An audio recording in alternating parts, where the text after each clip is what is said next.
Okay, a little bit more disassembly. I'm going to be replacing the positive and negative uh, power cables.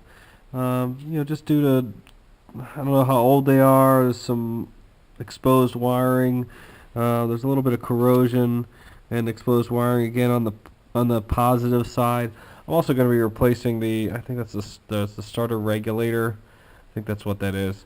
I'll confirm in another video. I'm going to be replacing that anyway, so we're going to be disassembling. I'm going to really look to clean this left side of the engine bay here as I get ready for some heater core work, and then we'll do the same thing on the right side. But so just to note, the positive goes to that terminal there, and the negative obviously gets grounded to the engine block right on the passenger side, right near the head.